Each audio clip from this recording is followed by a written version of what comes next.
Welcome to Emerging with Jamal Robinson, a podcast where you hear from the diverse voices behind emerging technologies and gain useful insights for positive changes in your life and career. Our guest on today's show is Tanya Mahan-Rogers. Here's Tanya answering non-career related questions to help you understand Tanya the person before we get into Tanya the professional. Who do you admire most and why? Great question. My mother, her resilience, her strength, and she has taught me really to be the woman I am today. What are you most proud of? I am most proud of my family, my children. They are amazing, very, very different. And they are the best parts of me. I've been wanting to ask you this one for a while. What is your favorite musician, artist, song, and album? I love 90s hip hop. Okay. And I have some old school ones too, like Tina Turner and Aretha Franklin and Shaka Khan. So yeah, I'm like all over the place with that. Sorry. I love music. We'll have to swap playlists. Yeah. So 3 months, all expense paid travel. Where are you going?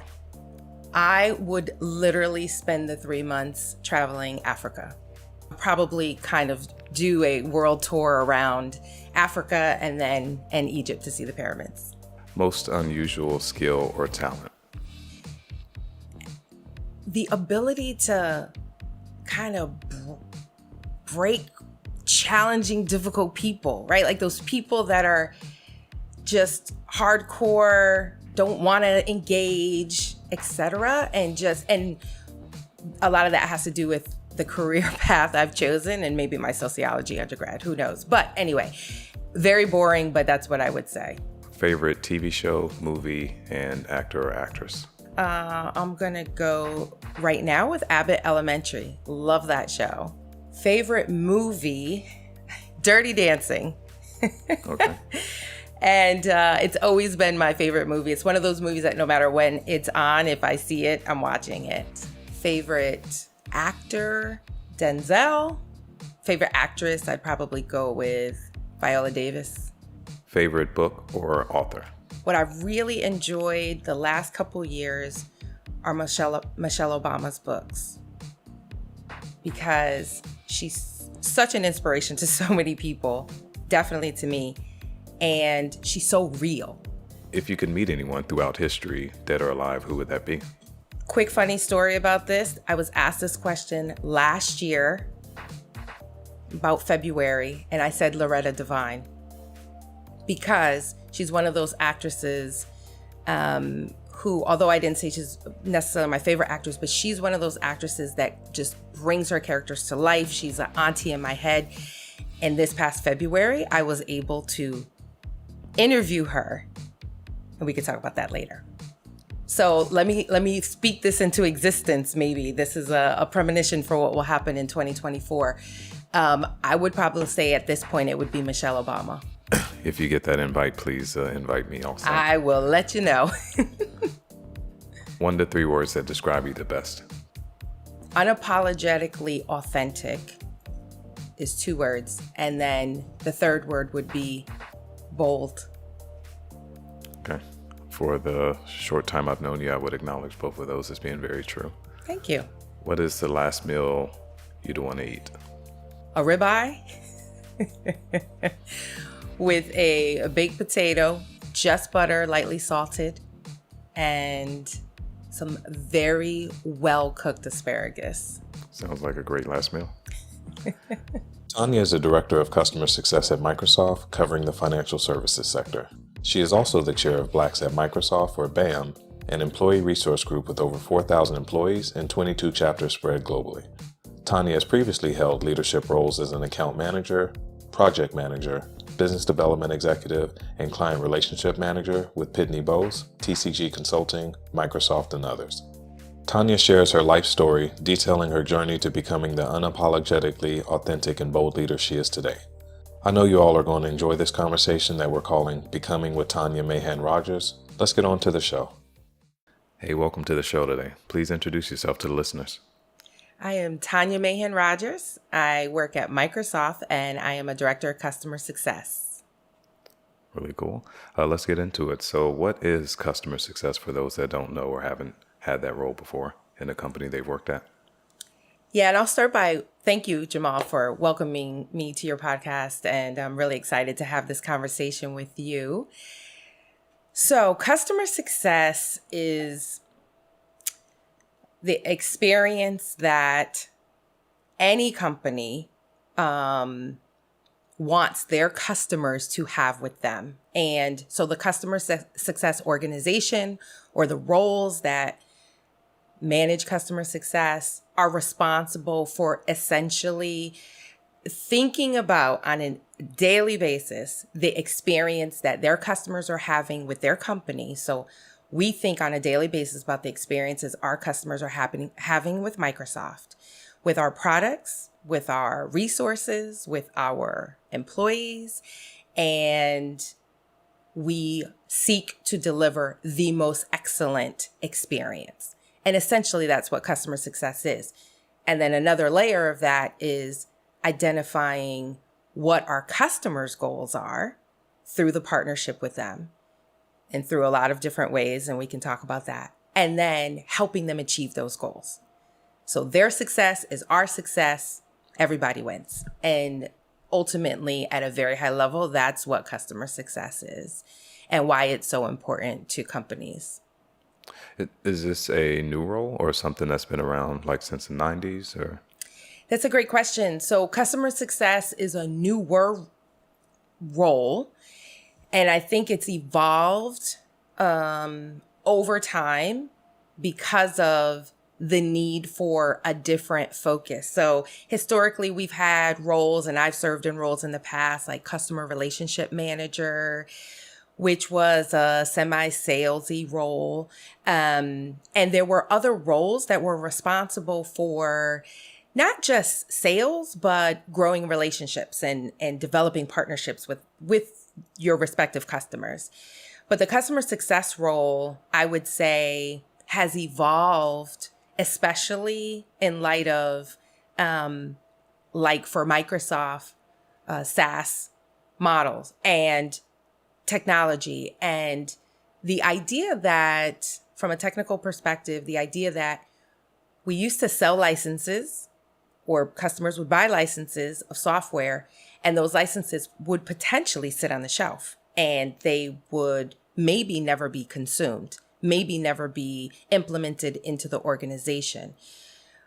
But as we evolved to more of the software as a service model and cloud technologies, technical companies, the technical industry realized that it's really important to not have that model and develop a model that allows a continuous, ongoing relationship and partnership with customers. So once they do procure licenses, we really only have gain market share, are successful if they adopt those, if they integrate them, if they deploy those licenses in cloud technologies or SaaS models. So I would say from a technical perspective, because I work for a technical company right now, it's become a very, very critical role. But I would say that many companies have adopted this role, and organizations of customer success for the same reasons. They just might not be selling cloud technologies, right? But it's really about having that continuous relationship and partnership with your customers, and also growing with your customers. And it puts a specific focus on it. So to answer your question, it is a newer role, and I think it evolved over time because of the way corporate America has changed and the requirements and the expectations that customers have of the vendors and the companies that they do business with. Makes sense. I've worked at like IBM and Intel and various other companies, and not to say they do this now, but they were in a position previously where IBM, they sell this mainframe, the seller can walk away for 5 years and come back. I worked at an oil and gas company. We used to sell hundreds of thousands of meters. People put put it in their distributed control system, and that lasts for 10 to 15 years. But now with, as you pointed out, the SaaS model, essentially each month a customer can say, you know what, I'm going to spin this down. I'm going to kick this off. Right. And whether that's Microsoft or even Spotify, somebody's listening, they're like, oh, you know, I'm going to jump to Apple Music. So I've seen where sellers have to be a lot closer to the actual customer and understand their needs. And it's like, oh, what have you done for me lately? So would you say customer success is kind of the key to making sure these customers have like a good experience and that they stay with the company or with the relationship or contract for elongated periods? Yeah, absolutely. And the other benefit is that customer success is not sales.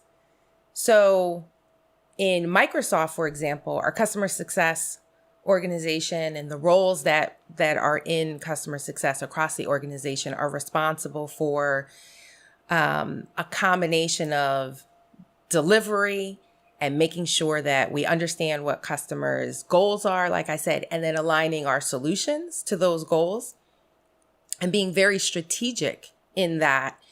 But we're not looking to necessarily sell new. What the customer success role is responsible for is understanding what the customer has procured and making sure that they are leveraging that investment as fully as possible, and also identifying the ways in which the customer is changing or their goals are changing. If you think about the macroeconomic situation we're in 2023, and I'm in financial services, we service financial services customers, and banks and other financial institutions are going through a lot right now. And so it is our responsibility to take that into consideration and to talk to them about strategies that will help them navigate this and come out on the other end of it, right? So it's also about that industry knowledge and understanding what the customers are going through and what their industries are, what's impacting their industries.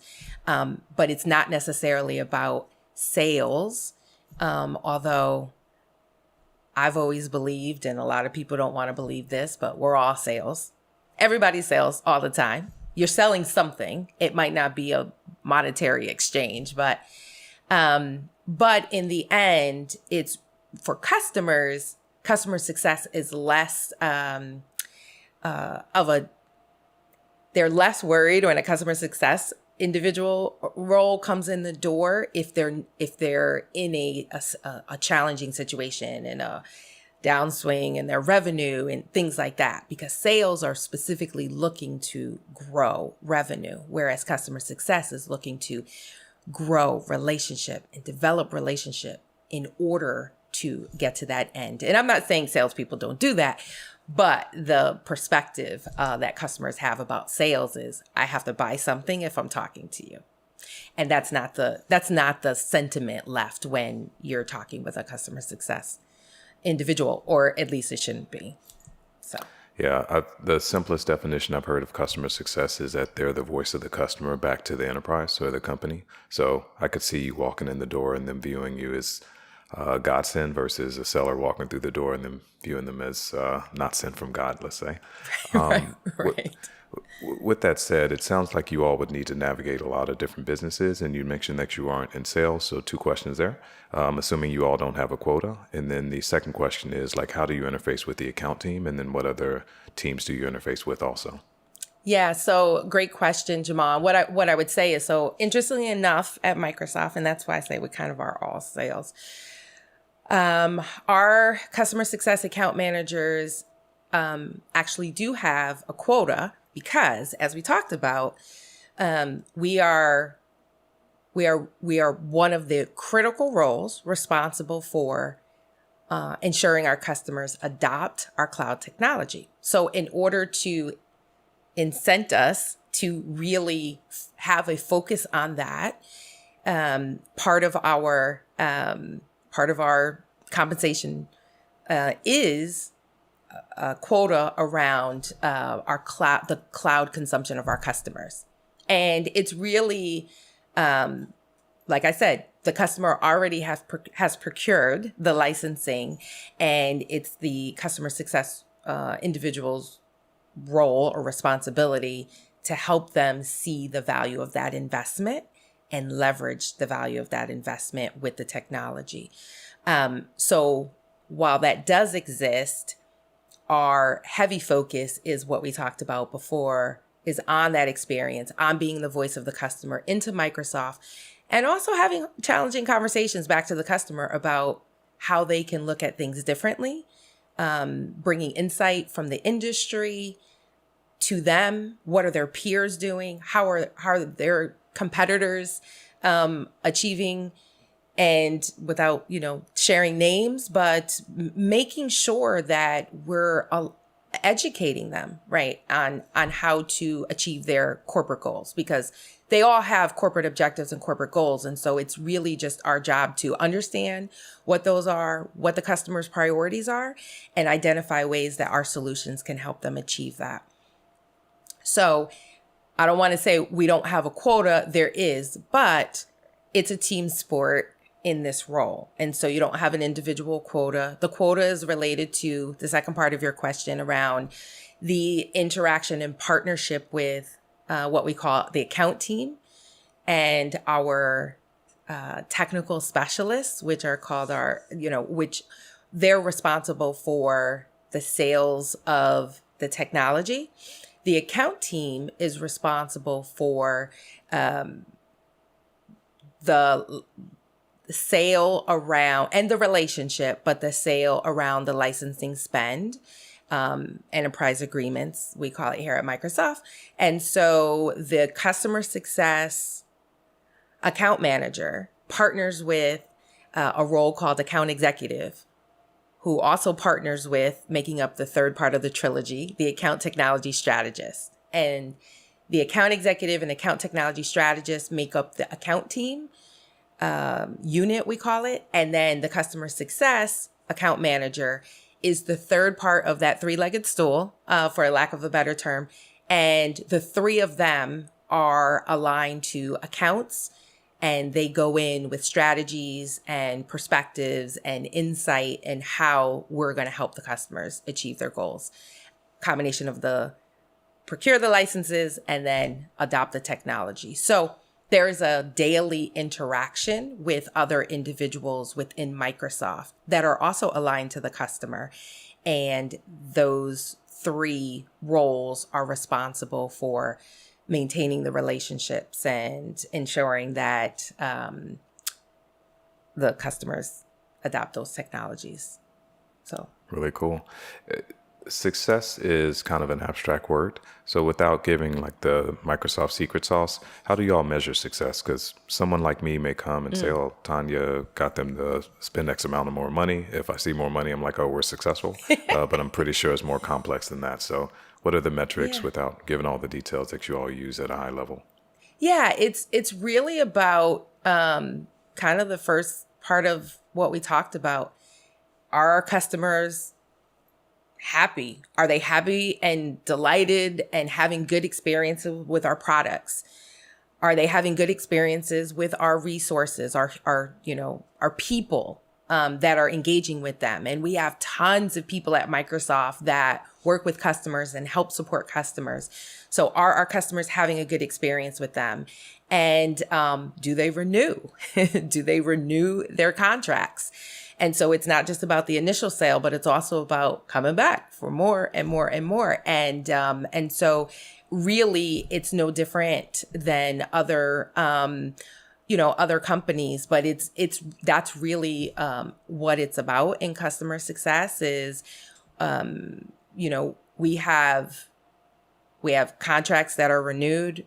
We have licensing that is renewed, and customers give us lots of feedback all the time. And we take that feedback into consideration, and that feedback allows us to pivot, make changes, keep doing what's working well. And there's a lot of different mechanisms that we measure all of those different aspects. I'm sure most of the feedback is always positive. Always. Absolutely. Okay. Of course. Now, when you So for somebody outside looking at Microsoft and they see the customer success role, they say, oh, that's really cool. But then you look at Microsoft and it's this big company that has like all these products. It has the cloud with Azure, which has like hundreds of services. And then you also have the Office 365, which is kind of considered the cloud, but you have modern work and all these different first party applications in addition to GitHub and Xbox and so forth. So how do you all decide on like what you cover for the financial services? Maybe they don't want Xbox, but a lot of those other technologies they may want. So Right. what do you cover?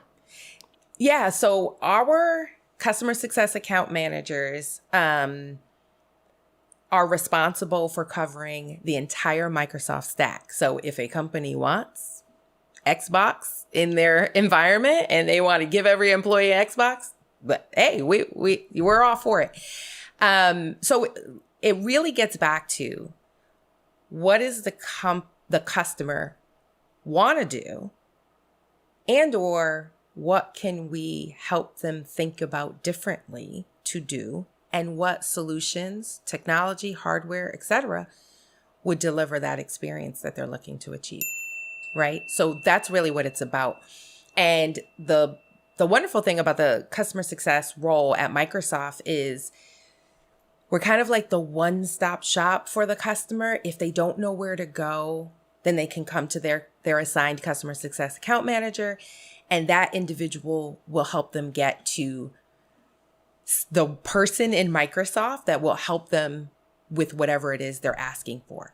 But yeah, I mean, essentially, we're responsible for the relationship that Microsoft has with the customer, whether that falls in our, kind of direct responsibility or not. And we help them get to the right person in Microsoft to help them achieve that.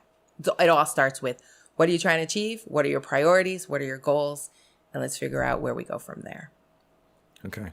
If I can make sure I understood that. So someone working at Microsoft, they just started for customer success. They don't have to feel intimidated that they need to be an expert on Xbox and all these different products. But as long as they manage the customer relationship, they're a liaison to whatever the product group or specialist that has that skill set, they can bring them in. And it's just more about the customer management than it is about being product specialists or experts across a lot of different areas. Right. Exactly. So it's like, for the specific areas we focus, like you named, our 3 cloud technologies in particular, Azure, our modern work, various technologies, as well as our CRM, Dynamics, and business applications. There's 100 level and above expectation to be able to have conversations with customers. And it's about kind of making a connection between what the customer wants to achieve and where it fits in our solutions. But outside of that, absolutely, it's really just about connecting them with the right team or the right individuals in the organization that can get them to whatever they're asking for. And we have lots of ways within Microsoft to get connected, even if you're new to Microsoft and you don't know where to start, right? Like there's a lot of different ways that we have to help a Microsoft employee connect them to the right team. That's really great. And you're a director and you manage a team of X amount of people. And with that said, you have to go out and hire people. So thinking of somebody that's interested in this space, that wants to work with this cool manager, that has this eclectic music taste, that is very stylish and all these other things, what soft skills and hard skills do you look for that person to come into the role and be successful? Yeah, it's a great question. And yes, I have right now a team of 14, and it's such an important role for Microsoft. So really, I think about skills like problem solving, analytical skills, relationship management, experience and skills, navigating difficult scenarios, right? Like being able to, because, as you kind of alluded to earlier, our goal is 100% positive feedback all the time, but we all know we're dealing with technology, and when things are not working well, emotions get heightened. it is our responsibility to help our customers navigate that. So being able to navigate difficult, challenging situations.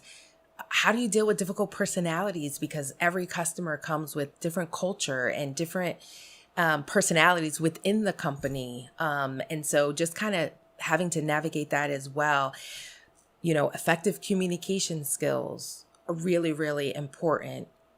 And then I think I would wrap that with technical acumen, right? So as we talked about, you don't have to have a deep technical knowledge across our stack, but you can't be afraid of technology, and you have to have a level of technical acumen that will allow you to have the conversation with the customer and ask questions and drive out of the customer what is it that they're really trying to achieve, so that you can come back to the Microsoft team and come up with some ideas and a plan for how you're going to help the customer. So you do have to have that level of technical acumen that you can identify options for the customer and then be able to help find the right people internally. And I always tell people, internal network is critical. So if you're new to Microsoft, driving an internal network, creating an internal network is so, so important, because Microsoft, we're 240,000 people, right? There's a lot of people at Microsoft. So really developing that internal network is as important as developing the relationship with the customer. Okay. And then for continued education for your team and even yourself, like I saw recently, you got this Dynamics 365 certification. So it looks like you like to continually learn, but what kind of recommendations would you have for people that are looking to get in the industry, or either they're already in and they want to maintain their skills, or either grow their skills? Is there any online certs or sources that you use? Yeah, especially for the customer success roles, I would tell anyone that's interested to start with the fundamentals certifications, the Azure fundamentals, the Dynamics fundamentals, and the Office 365 fundamentals, right? Like that's the base certification. And then there's a path from there to achieve additional levels of certification or additional certifications. Because even if you're coming from an industry or roles that you're not deeply leveraging or supporting Microsoft technologies, if you have these certifications, it demonstrates that you are willing and excited to learn about the Microsoft stack. And so anyone coming from the outside, and I have shared this insight with other individuals, to definitely to begin with the fundamentals certifications across our three clouds. Our cloud technologies is really where we have a strong focus. Now, if you have particular experience, let's say in CRM systems, like some of our competitors' CRM systems, then that is helpful as well, because you already have a foundational knowledge in those competitive systems. So you getting a cert in our Microsoft technologies would probably not be a heavy lift. So that's one of the other things I would say is, if Microsoft is on the horizon for you from a career path, definitely start by achieving those and look for opportunities. This is another piece of advice I gave someone recently, is think about nonprofits that you may work with, or educational environments maybe your kids are in. My son, uses the other suite, but my daughter went to school and they used Office 365 in college. So look at the environments that you have access to, nonprofits, educational systems, and see if you can work with them, help them. Even if it's like from helping parents, navigate the environment, especially if it's a Microsoft stack, because then you can add that to your resume as, my day job, maybe I didn't have an opportunity to work, but this is where I have worked with the Microsoft stack. So that's, be creative and thoughtful for how you can get that experience. And then you can bring that to the interview when you call me, when I call you. Okay. A lot of wise advice in there. And one thing that you said that stood out to me also, thinking about the certifications, I like the idea of going and getting a fundamentals certification because it gives you an introduction to the product. But another benefit, because I have 12 like certifications post-graduating college, Right. another benefit I found is I wanted to go work at certain jobs. So I started with the fundamentals of certification for whatever the tech or industry was. Going through the cert process, I'm like, I don't really think I want this. And it saved me from actually like going to the job and finding that out because a Right. lot of times you have to dive deep into the technology and the industry to be able to pass the test. So it's kind of a good pre-test to see if you want to work at that company. Absolutely. Absolutely. That was kind of an experience I had in college, which set my career path differently. But you're so right. I mean, leverage your experience either with the products or with the certification paths in order to identify, is this something that I really want to, or where, at what point you want to get into? Because like I said, customer success is like that, at least 100, 200 level about the product so that you can have those intelligent, confident conversations with customers about the solutions. But what direction within Microsoft from a role perspective or in a career perspective, do you want to go? Do you want to be more technical? Do you want to be on the sales side? Do you want to be on the customer success side? Do you want to be in engineering? So you can decide there, like you said, based on, what your experience is with the technology. I knew, for example, for me, I've always worked in IT, not at Microsoft, because I've been at Microsoft now for just 8 years of my much longer career, 28-year career. And but I've always been in IT. And so I was kind of always adjacent to the Microsoft stack and supported internal technologies that sat on the Microsoft stack or that interacted, obviously, with the Microsoft stack in one way or another. But I always knew I probably wasn't going to go deep technical, but I definitely wanted to have enough technical acumen so that I wasn't afraid to have the conversations and afraid to dive deep and to be inquisitive with customers, with developers, with leaders about the conversations I was having. And so when you gain some of those experiences, either through the certification processes or through working with the products, then at least you can achieve those levels of skills that are required to be successful in a role like this. Yeah. Another wise thing you had said also was the building on. For example, you said if someone had experience with CRM, then they can come and work on our CRM. And Right. often I tell people that have not been in tech, for example, like maybe a teacher who's working in education, there's ed tech, or somebody working in health, there's health tech. So I love the idea of thinking about what you know, because a lot of people in these situations think about what they don't know, but think about what you do know and how to build that. Is that something that resonates with you? Oh, absolutely. I mean, it's transferable skills, right? Whether it's transferable technical skills, soft skills, everyone should be thinking about their overall toolbox of skills that they've developed throughout their career. I mean, my daughter is 4 years post undergrad, and, she's constantly thinking about, here's all of the skills I have with just her 4 years in her professional career already. And thinking about what are those transferable skills that are going to take you from one industry to another? What are those transferable skills that are going to take you from, a technical role to a less technical or maybe leadership or management role? Like, what are the skills that you're developing all the way? And so absolutely, they're transferable. So I love what you said about not just thinking about what you don't have, what are the gaps, but think about what you do have. And so I always tell people when they're preparing for an interview at Microsoft, right, here's the list of skills, here's the list of things that we're going to be looking for in the interview. So you want to think about what are the stories, what are the experiences, even if it's not directly a direct example, what are the ways that you can take an experience that you had and translate that into the experience that we're looking for at Microsoft? Because here at Microsoft, Jamal, you know this, we are looking for people with growth mindset. We're looking for people that do want to be lifelong learners in one way, shape, or form.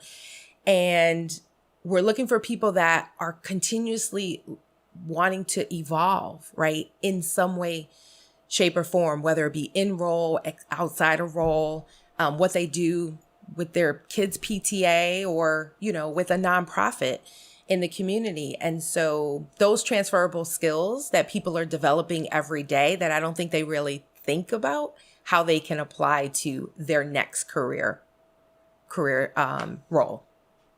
Okay. Absolutely. Makes a lot of sense. And to your point on transferable skills, like when I look at your background, it looks like you've been a technical account manager and also you've worked in customer success, but then you also have business development in your background, which people may not directly attribute it to account management, but then project management also. So can you maybe speak about your career trajectory and like how those skills transferred into those next roles? Yeah, it's so I had the benefit of spending 18 years. It was the first company I worked for. I actually interned there at Pitney Bowes Management Services, interned, and then they offered me a full-time job when I graduated from college. I was actually working with them on my Christmas break when they offered me the job. So I went back to finish up school with a job, which was really, really exciting. And then I ended up working for the company for 18 years. And so the transferable skills are critical. And also, your results are critical, right? Like you always have to have your results, excellent results in whatever it is your role is.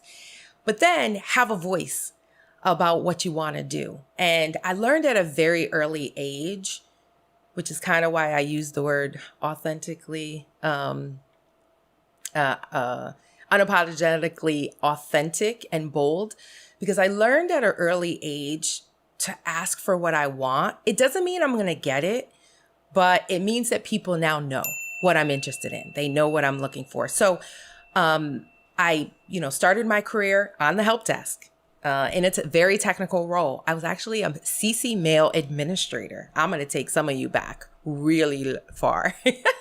I was a CC mail administrator, which I had to go to training for because I was fresh out of college with a sociology degree, I will add. So talk about transferable skills, but I had interned with the IT department for 2 years and they hired me and they said, like, you have what we're looking for. We want to give you a job.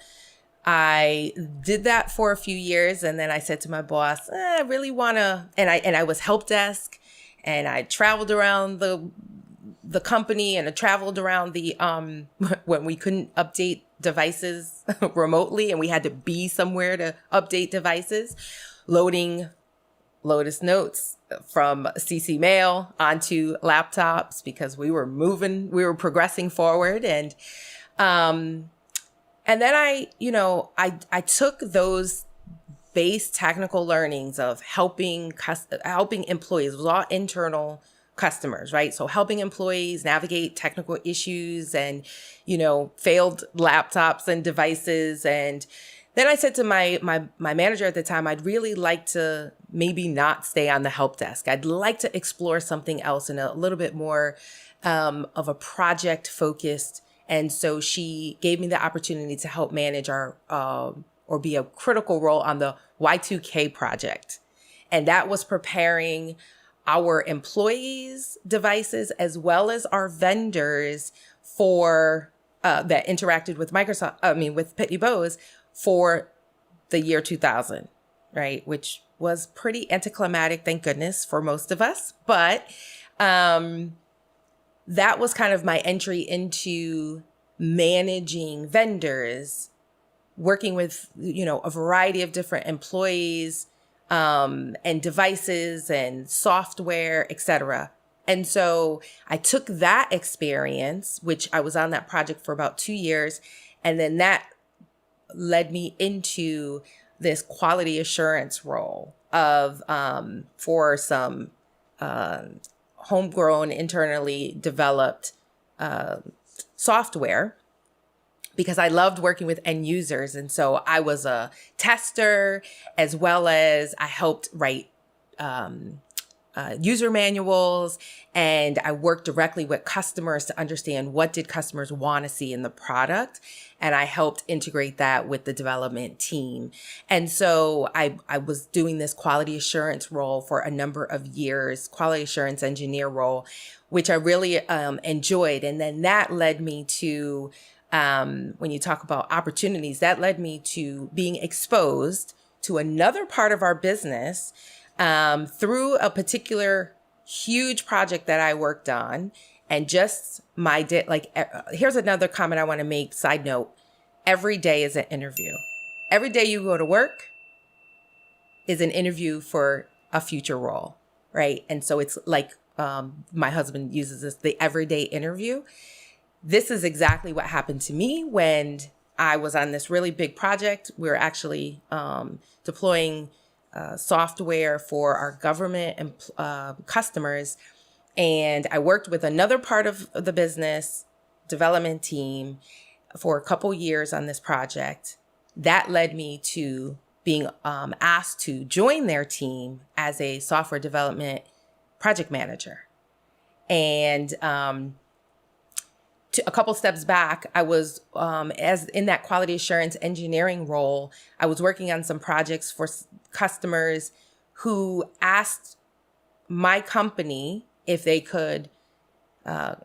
could consult for them in order to do some process optimization projects. And so that was like that project management experience. So I had project management experience without necessarily the certification or the PMI, just kind of organically it grew into that. But I'll just remind everyone, it grew into that because I asked for it. I asked my boss, like, I'm doing what I'm doing here and I love it, but I'd love to try this. I'd love to try to manage some projects and to oversee some things that, would give me some more transferable skills that would make me a little bit more marketable. And so anyway, that evolved into different opportunities. And then I managed a software development team. And it's funny because when I went to meet with the manager, the hiring manager, he was a director, I said, you do know I don't code. I don't write code. I'm not a developer. Last time I coded, I was in a high school coding class. He said, I don't need a coder. I have really, really phenomenal programmers. He said, what I need is a leader. I need somebody that is going to have executive presence, somebody that's going to work with our customers really well, because it was like I said, this was another one, but an internally developed product that we sold commercially. And I said, okay, well, I can do that, and had a really, really great experience working in an engineering team, leading a team of developers and testers, working directly with the product managers and, like I said, executives and customers. And so then that led me to opportunity to go and do another project on site to help a customer that had for our company, back in another part of the company, another leader that knew me asked me to come and join the team to manage another project for a customer. And it was a consulting project. They needed us for 2 years. They were moving, relocating, downsizing, and they wanted to digitize a lot of their records. And so I managed that project on site. Another side note here, this was really like a exciting thing. When we finished that project, I had a couple staff members on site with me. The customer threw us a going away party. So as a vendor on site with the customer for 2 years, they threw us a going away party. They gave us a disc with all these pictures that we had, of us that through the 2 years. We had a cake and food, and they gave us all these, swag and stuff. And it was really interesting because they had really integrated us into their culture for those 2 years that we were there. And that was where I think customer success clicked for me. Because to me, we had helped the customer be successful through this project for 2 years because they had to reduce their footprint. And we were a critical part of reducing their footprint. But we had also delighted them. And they had integrated us into their environment. Like they viewed us as one of their employees. And I realized that this is what customer success means, right? Understanding what the customer's objectives and goals are and priorities, and then delivering on that and delivering a great experience. And it didn't mean there weren't challenges, but delivering that great experience. So then that project came to a close. That's where the customer relationship kind of business development role came into play, because I knew someone, a leader, who was hiring a business development executive in the company. And so she introduced me, and we had a conversation and / interview, and he hired me. And then I spent a number of years in a business development role. So I was able to navigate with the skills I was building in each role for the next role. And a lot of it, even in my business development role, was heavily focused on building customer relationships and helping the customers understand how our solutions would help them achieve their business objectives. And that was what the business development role was. And it was a sales role, but it was really about that success, that customer success. And then that led me to Microsoft, actually. So, it was really a buildup, role after role, and learning new skill after learning new skill. And what I would say, Jamal, is stretching yourself is so important. Taking on opportunities that do not feel comfortable, but that will definitely help you learn, because failure is not an option to me. And then thinking about the skills that you already have, bring them to that role, and then learn new skills in that role that you're going to bring to your next role. I don't even know how to respond to that. It's like an amazing detailed story. There are so many gems of knowledge that you dropped there. I will just maybe keep it concise with 3. So the willingness to accept challenges and something that I'm actively dealing with, being comfortable with discomfort, sounds like a really wise approach to your career. And then another thing I picked up on is when you were talking about the engineering manager, a lot of times you'll see roles and it'll be either deeply technical or ask for expertise in areas that you don't have. And a lot of times people will say, oh, no, I can't do that, and sell themselves short. But often I've heard stories like yours where you go to talk to the individual and then they're like, well, no, I really need leadership skills or whatever it is that doesn't jump off the paper. So if the opportunity presents itself, I always tell people just go out and at least have a conversation and see, because there may be things you can learn. And then the other area too, which maybe is more of a question for you. So Steve Jobs had I think it was a famous Stanford commencement speech where he talked about his life and all the things he'd accomplished. And his point was, if he tried to make a story in the present, it would be really difficult. Where now it's a lot easier to go back and paint these things and make this connect to that and so forth. So does that resonate with you? Because you also have a very amazing story, and I could look at that and say, oh man, she was a mastermind. She planned this and then planned that and planned this, and all these things led to you being in the position now. But is that how it manifested for you, or was it more so just being smart in the present and doing what was the right thing for you, and then it just led to this success in the future? Yeah, let me tell you, Jamal, I wish that I had planned, right? I wish I had planned for what was going to happen.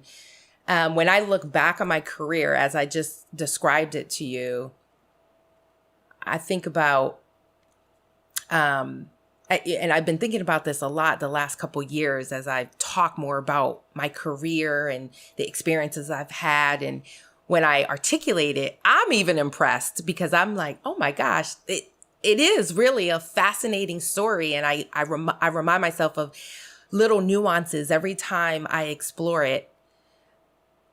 It was not planned. A lot of it was, and I don't want to say happenstance. It was because I was intentional about a couple things. I was not intentional about my career plan, because honestly, I had a sociology undergrad. And I'll be transparent with the audience and yourself. It was because, as great in high school in physics and math as I was, and science, I was salutatorian of my high school class, right? I went to college and I was like, I tried physics and calculus for 1 year, 2 semesters. And I was like, wait a minute, what am I going to do with this? I did not get good grades. And then that had my wheels turning on. I can't do anything with this. I'm not going to be successful. This is not going to. So I pivoted to sociology, and I had a reason for it. My dad's a therapist. He has helped so many people in his life. I've witnessed the experiences that people have had with his support. And I said, I think I'm going to do sociology and maybe pursue a career in counseling or something like that. I'll figure it out when I get out of college. And then I ended up with this IT internship. And I was like, wait a minute, this technology thing is pretty fun. I like this. And I can kind of use these skills that I'm learning in my sociology classes, but couple that with the intellect. I knew that it was underlying with math and science and the excitement I get around technology, and figure out something with this. And then when they offered me the job, I was like, absolutely, I'll take it, because I didn't really know what I wanted to do yet. And then I stayed with that company for 18 years, got my MBA thanks to that company, etc. But so no, I didn't plan it. But what I will say I was always intentional about, and this is what I always tell, especially younger people, but hey, it's never too late to do something different. Ask for what you want. Be vocal about what you're looking for, right? That's number one. But the second thing is, remember, every day is an interview. A lot of the opportunities that kind of came to me, they came to me because someone had witnessed my results, right? Someone had experienced who I was when I was in the room, when I was dealing with customers, when I was navigating challenging situations. And that exposure to people that were in positions to give me another career opportunity, and it wasn't always immediate, but maybe a couple years down the road, was really what helped me navigate a lot of my career. So I did not plan it, but I was intentional about a couple things. And I think identifying a few things that you feel comfortable about yourself and holding true to those things. For me, it was communicating what I wanted, but also being results driven in what I'm doing today. Satya actually said this. Our CEO at Microsoft, an article was released that I read, and I don't remember the date of this, so I don't know if this was a recent one. But his advice for achieving success in your career is not being in your current role thinking about your next role, but thinking about your current role as, I'm going to give 150% every single day to this role I'm in. And somehow the other roles happen. I would say that advice, when I read that from Satya, I said, that's really exactly what kind of happened to me. And I also love the diversity of the roles I've been able to have in a corporate environment and in a corporate career, right? Like you said, of navigating all of these different roles, because they really make up who I am today. So I was not planful, but I was intentional about a couple things. I think a lot of people are probably going to conclude like me, like you're a mastermind. So I'm waiting for the Tanya Becoming whenever you release that book, and it'll show that you masterminded your career. Yeah, right. Well, in some way, shape, or form, possibly, but we'll see. We'll see when I get that vision. New York Times bestseller. I'm calling it now. I do have a book in my mind, honest, and I have a very interesting story outside of my career. Okay. I actually want to get into that, some of your origin story. Like, you've had an amazing career. You're in a really excellent position. But for people that want to go the path of Tanya, just maybe understanding your background, like what influences you had growing up, where did you grow up? You kind of alluded to your mom being really strong presence in your life. So I'd just love to hear more about that. Yeah. So I am. My story is really interesting. I'm gonna say this quickly because there's so many ways it could go. So I am biracial. My mom is white French Canadian nationality, and my dad is Black, African American. I was born in Bridgeport, Connecticut. The hospital I was born in doesn't even exist anymore. It's like gone. It's not there, but Bridgeport, Connecticut. And when I was born, I came home to a family of my mom, my dad. I was born 10 months after they were married, and my older brother, who was 10 months older than me. And then subsequently, and I don't remember exactly what age I was, but I've always known this. I found out as soon as I could comprehend this, that my brother was adopted. So he was 10 months older than me, but he was there when I came home from the hospital. So he was, for all intents and purposes, he was my brother, right? He was always my brother. And that's my brother, Mark. And then 3 years later, after I was born, my younger brother was born, Jared. When I was about 5 years old, I learned, our parents told us that they had given birth to a daughter 4 years before I was born, and that daughter was given up for adoption.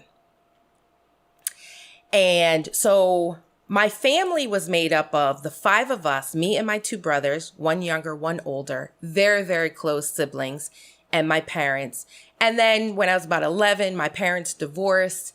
I've always maintained a very, very close relationship. Your question was hard for me because my mom is most inspiring, but I've also talked about my dad a lot. And so I would say I'm so fortunate to have two parents, actually two sets of parents, because they both remarried, but two parents that have always been so supportive and so encouraging and wonderful, wonderful role models for me. And I feel like they are the reason why I am the way I am. But my entire life, I knew I had a biological sister potentially out there, full biological sister. In 2016, we found her.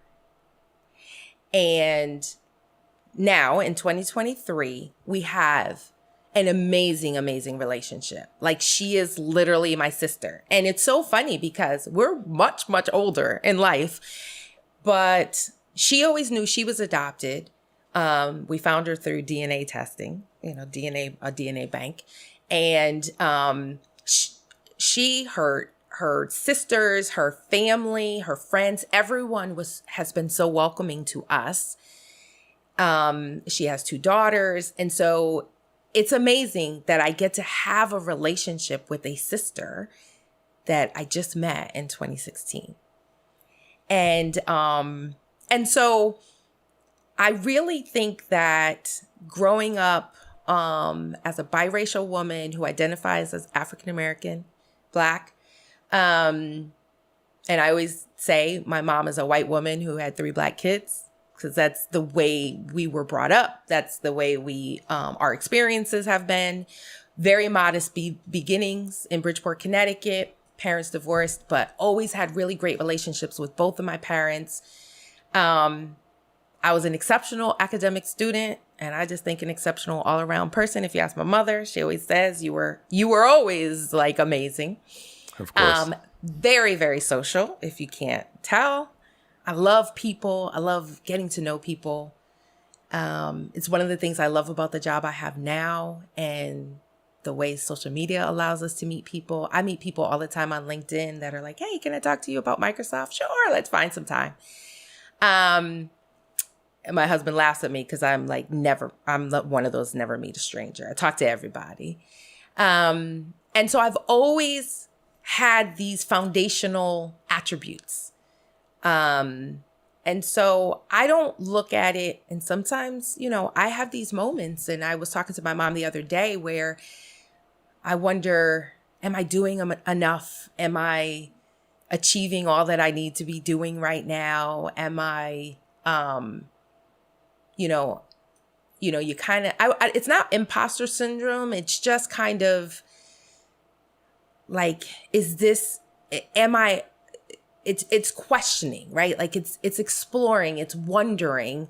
But I think at the foundation, I've always had the academic acumen, the social skills, the ability to be bold, and not in a antagonistic, intimidating way, but bold in a way that I will ask very nicely for what I want.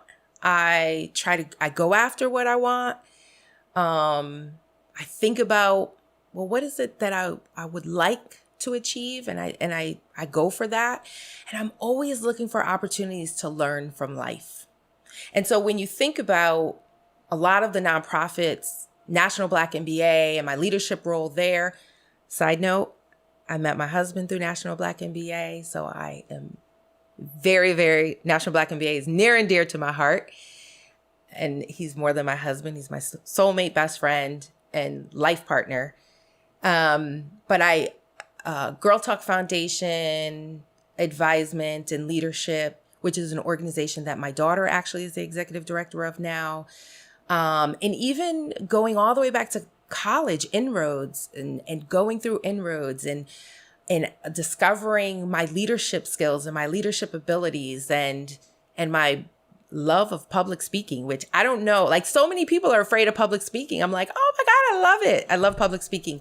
So I would say that I look at my personal story of resilience and triumph and challenge, growing up biracial, having parents that, that had to navigate a lot of different things, right? Like in the 70s and 80s in particular. And even for myself, having to navigate that as a in my mind as a Black woman, but externally when people look at me, they may question who I am and what is my background. And I use all of those life experiences in what I do every day, how I show up, how I interact with people. And that's where my unapologetically authentic and boldness really comes in. It's just important to me, right? It's that foundation. And I appreciate the diversity of my life, of my family, because it all makes up who I am, and it helps me really navigate life, right? My career choices, my roles that I've taken on, and it helps me kind of see life from a different perspective. Amazing life story. I feel like we just read the first 4 chapters of Tanya Becoming, so I'm already sold. And also, when I think of you as Black or a woman and Black in 2 protected classes, and to say that you are unapologetically authentic and bold and you ask for what you want, like, I think it takes a lot of courage to get to that point. So I appreciate you giving the background and talking about like the familial support you've had in those formative years that have helped you get to that point. One thing we haven't discussed, we went really deep into customer success, but you're very passionate about enabling Black and brown people in underserved communities. And you have a role at Microsoft that I'd like for you to introduce and kind of discuss. Oh, thank you. I appreciate this platform. So I am the current Blacks at Microsoft Worldwide Chair. And in that role, I serve as the lead for a worldwide organization. So we have, essentially Black employees across the globe. It's an employee resource group. It is the oldest employee resource group at Microsoft. This year, we're celebrating 34 years of existence.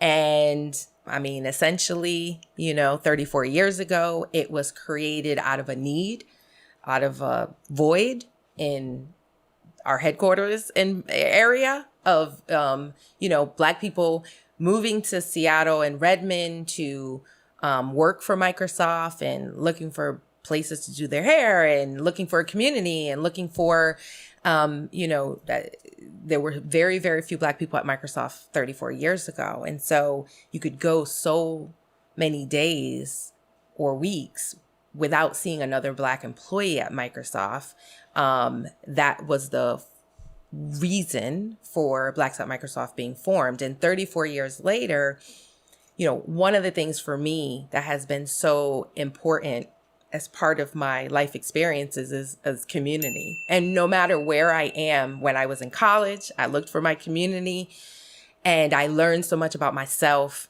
And that's the same thing as, in my career and here at Microsoft. And so serving in this capacity of supporting, 5,000 members of Blacks at Microsoft, which we affectionately call BAM. And the experiences I've had this year have just been amazing. And also the experiences of hearing the voice of the Black community at Microsoft, the Black employees at Microsoft, and delivering that voice and communicating the asks and the desires and the needs of the community to our senior leadership is a role that I take so very seriously, because everyone can't necessarily deliver the message, but we kind of filter that through Blacks at Microsoft and the leadership that we have to our global diversity and inclusion group, as well as our senior leadership team here at Microsoft.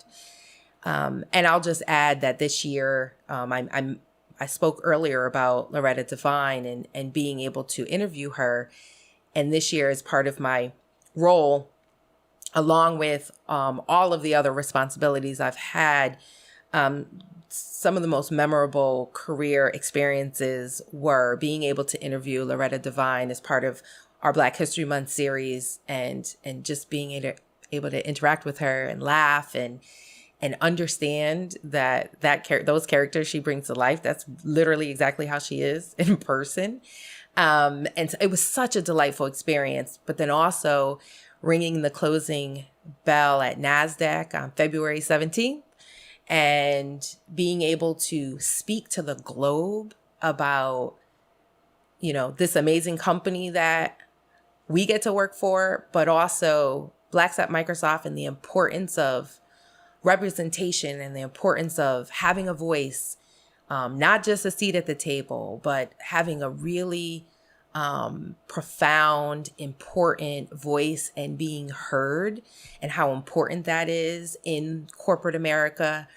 But being able to represent BAM and Microsoft at NASDAQ was also another highlight of my year as the chair, but also of my career, I would say. So yeah, thank you for bringing up that role. It's such an important way that I get to live a passion of mine of serving my community as part of my days.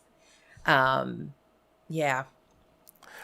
I'm curious, like from someone listening from the outset, you have a team of 14 people, you're deep into customer success as an executive leader at Microsoft, but then you're also running BAM, which 5,000 people is quite a lot of people to be managing an organization at that level. I know what BAM does. In addition to Loretta Devine, they bring in a lot of other prolific Black and brown people to come and speak. So it feels like, in addition to being like a mom, a daughter, a wife, and various other roles, and then also a director of customer success and a BAM president, how do you manage all of that? Yeah, people ask me all the time, how do you do this? And I think when you do what you love, we've always heard the saying, you're going to make time for what is important to you. You're going to make time for what matters. And so it is a second day job, unpaid. Absolutely. The BAM role. But, I have such a passion for, supporting my community. Like I said, whether it's inside Microsoft or outside Microsoft, and, you just fit it in. It's been a very hectic year. I'm not going to say it hasn't been, but you balance, right? And I even find time to take vacation with my family, to take vacation with Joe, my husband, to be at baseball practice or soccer practice or football practice, and actually to be a part of a football I was a teen mom last year. And so you really make time for things that are important for you. But I will say this, I'm a working mom, right? And we got to baseball practice yesterday at 5, and I ended up having to have 2 calls sitting in the car for about 20 minutes, 30 minutes with 2 of my team members. And it was okay, right? He got to baseball. He doesn't really want me yelling his name anyway. And, I took the calls, and then I was right there, and I watched the rest of the baseball practice, the last hour. So, we make it work. We've figured out how to make life work. But for me, it's because I get to fulfill that passion of mine, like I said, as part of my day job. And I really, really appreciate this. I will also offer this, Jamal. I have said this to every leader I've ever worked with, especially once I started to become part of leadership teams in nonprofits. So National Black MBA, I was a chapter president. Like I said, I've done a lot of work advising the board and supporting an organization called Girl Talk Foundation based in Charlotte. And, obviously with BAM.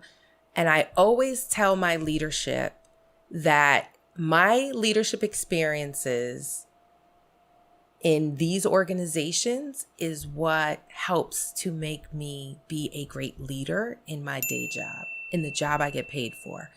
So I'm able to talk to people, to have difficult conversations, to manage a team, I believe effectively, to be an empathetic leader, to navigate coaching of people, to mentor people, and then to continuously learn and become a better person because of a lot of these external roles that I've had. And so I would really encourage folks to think about, like we talked about before, not only in your day job, but what are the different opportunities for becoming a better individual, learning some additional skills could you have if you look into opportunities to take on committee leads or even, higher leadership roles at some of the nonprofits that you work with. So that's one of the things I would say. I fit it in. I don't really know how I do it. I don't have a master plan, Jamal, for how I fit it all in. But when things are important to you, you somehow make it work. Okay. Well, it sounds like you've made it work really well. And you had mentioned it was unpaid, but it also sounds like you've been paid in enriched life experiences in the case of being able to meet Loretta, and also enriching your ability to go out and execute as a director, and even communication skills and leadership. This translates to family and various other areas. So it sounds like there's been this symbiotic relationship with it. You're not financially being paid, but it does increase your finances, but also just increase you spiritually as a person. So that's really amazing. Yeah, you couldn't have said that any better. So thank you for that summary and kind of that check, because you are absolutely correct. I've always said I get as much out of what I give. I get as much out of it as a human being and as an individual. I find that those conversations I have, there's certain conversations that really inspire me and really motivate me. And, I learn, I've said some things in this conversation that has me thinking about some other things that I want to do or that I want to explore. And so I think having conversations like this really also helps me to think about, where do I go next? What's next for Tanya? And I appreciate not only you allowing me to speak on my experiences, but also your perspective about what I'm speaking on. So thank you for that. Okay. Yeah, I started this as a podcast interviewer, and I've quickly turned to fanboy, and I'm hoping that when this New York Times bestseller book goes out, that this explodes in popularity. So I appreciate your time today and all this knowledge you've dropped on us. Is there any parting advice amongst all the other advice you've given us that we can use to transform our lives? But any parting advice for anybody that is either looking to get into customer success, or they're not into customer success, but they're looking to contribute either in their community or at work in these employee resource groups or just underserved communities, or anything outside of that, maybe for working moms or any areas you'd love to cover? Don't be afraid, right? Don't be afraid to take on something that doesn't feel like you fit into. Don't be afraid to be the only one, because somebody has to be the only one to start. And really think about what is in your sphere of influence, whatever that is, right? Because we can always have excuses for why Tanya was able to accomplish this and someone else is not, as an example. But think about whatever is in your sphere of influence. It could just be your kids. And think about, how do I help my children grow up to be amazing, wonderful human beings, right? How do I help my neighbor interact differently, or or have an experience with someone that maybe they wouldn't normally have an experience with. So I would just say that, right? Think about what's in your sphere of influence and just focus on that and impact that. And then from there, you will build confidence to grow outside of that and beyond that. Do not be afraid to ask for what you want, but you got to do it in a way where the person listening to you can receive it. And so, like I said, you have to deliver, you have to be excellent at what you do, but ask for what you want. And then I would just say, like, you can do it. I somehow have managed to figure out how to not be exhausted and do all the things that I do. But one of the reasons I'm going to tell you is because when I need to stop, I stop. When I need to take a break, I take a break. So don't be afraid to not be the Energizer Bunny. Don't be afraid to say, right now, I'm going to rest. Right now, I need some me time, because that is important as well. And that really is how you find that balance and be able to do all the other things. So that's a couple pieces of advice I would say, Jamal. Thank you. Really well said. I've taken away that last one, especially like the importance of having boundaries is extremely important to your success, to your energy, to everything else. So with that said, where can people get in contact with you? And more importantly, what should they reach out to you about if they do reach out? Yeah, so I'm on LinkedIn, Tanya Mahan-Rogers. So you can find me there. And I'm trying to start to become more active because social media is an area that I have not added to my list of things to do. But I am there, and I try to post a couple times a month. So definitely reach out to me there. And my contact information is on my LinkedIn page. So I'm not going to make it too much easier for you. Come to my LinkedIn page, connect with me. I answer every message that people direct message to me. So do not hesitate. And it might not be immediate, but I do monitor that. And I would say, so I love talking about my experiences, my career, the work I do with nonprofits. And so if people are interested in learning more about anything that I've shared today, please feel free to reach out. If you're interested in roles at Microsoft, or if you see something, I'm going to suggest, don't just send me your resume and say, hey, if you see anything that I might fit my skills, be very intentional. And then that way, I like to consider myself a connector. I will connect you to the right people at Microsoft to help you navigate those things that you're looking for, those roles that you're looking at. But yeah, I mean, I'm happy to speak. To come in and talk to young people. I love to talk to young people as well, to help them kind of think about navigating their future, maybe avoiding a couple pitfalls that I landed in, and podcasts as well. Happy to have some more conversations. So, Tanya, thank you so much for coming on the podcast. I'm pretty sure it's going to be like the highest rated and highest reviewed podcast. Okay, there's no pressure there. No pressure, because I know it's going to happen. So I really appreciate you coming on. Also appreciate you just sharing like your history and your career. I think there's going to be a lot of people that are going to be motivated by this. I know for myself, like I said, over this hour of conversation, I went from like podcast host to listener to now I feel pretty motivated to go out and make things happen. So really appreciate that. And I hope you have a good rest of the day. Absolutely. You as well. Thank you so much for having me. This was a really, really fun time. Really great discussion. So I appreciate being invited. That wraps our conversation. Many thanks to Tanya for sharing her story and the gems of knowledge she dropped during our discussion. I end each show with an inspirational career quote. Today's quote reads, "For me, becoming isn't about arriving somewhere or achieving a certain aim. I see it instead as a forward motion, a means to evolving, a way to reach continuously towards a better self. The journey doesn't end. At 54, I'm still in progress, and I hope that I always will be," which comes from an American attorney, author, and first African-American First Lady of the United States, Michelle Obama. Don't forget to subscribe to the show on Spotify, iTunes, or wherever you get your podcast. And leave a rating and review, as it really helps to amplify the message so others can discover this content and benefit from it. That's all for today's show. Thanks for listening, and until next time, peace